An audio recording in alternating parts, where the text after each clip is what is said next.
Hi everybody, I'm Lynn Gilbert with AMTS, and today is What Do You Want to Know Wednesday. So this is our second edition of this, and today I have a few more questions about the feed banks and the feed screen in particular. So we'll go through that. It's not going to take but a minute. So this is my program. I am in the feed screen. Not able to rotate my phone, I'm sorry.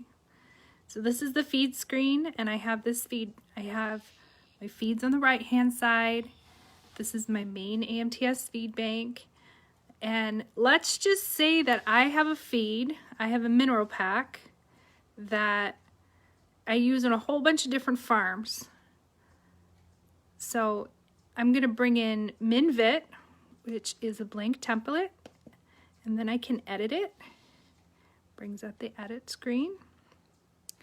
And what I can do is I can change the name, mineral black.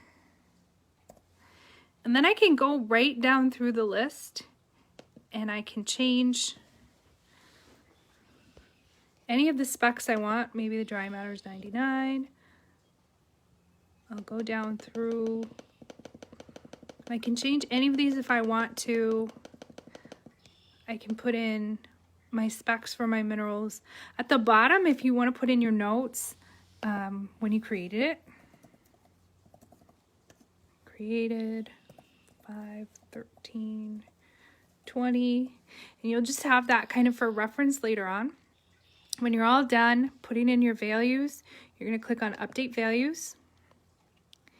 And now this mineral lac is right here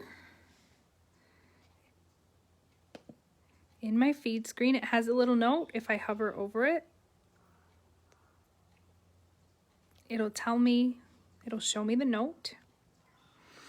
And now if I want to use this mineral, this lactating mineral on other farms, what I can do is I can go into my feed banks at the very top. I can create a feed bank. Mineral.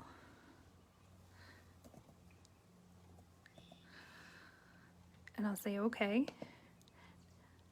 And I can just arrow the feed that I want. So it's going to be this lactating mineral. I arrow it over.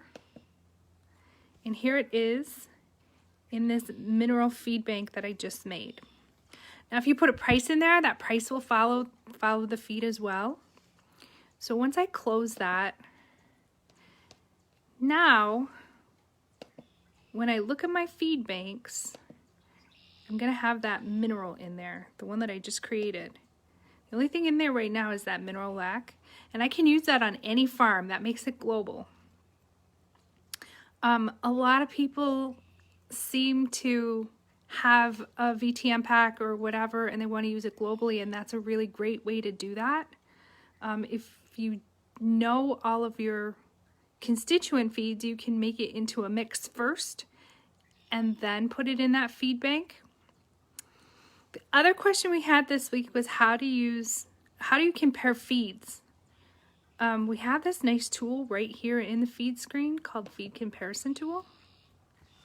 You can compare feeds right there from your farm. All these are available on my farm, or you can go up here and select from any of your feed banks.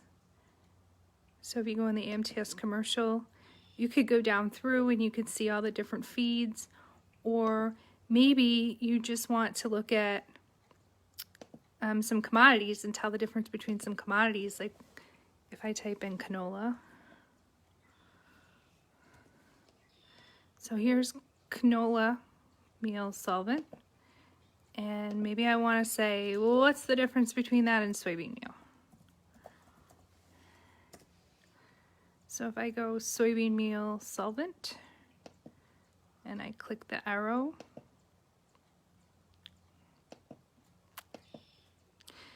so what that's going to do, it brings in canola meal and soybean meal solvent. And it'll show me anything greater or less than 10% in red. It doesn't mean it's bad, it just is there to draw your eye to it so you can see the differences. at the very bottom, you can say show comparison. So that's what's going to show those percentages, the differences, or you can turn it on or off. And then what you can do is you can print that out and you can give that to your producer, or you can keep it for your notes or whatever. But it is a nice little tool just to show you the differences in feeds. You can do that with forages, you can do that with commodities, you can do that with minerals. You can use it for whatever you need to. So that's what I have for What Do You Want to Know Wednesday. If you have more questions, you can always email me, Lynn at agmodelsystems.com, or you can email our support. Visit our website. We have lots and lots of webinars and other things that you can see, www.agmodelsystems.com. And I'll see you next Wednesday. Bye.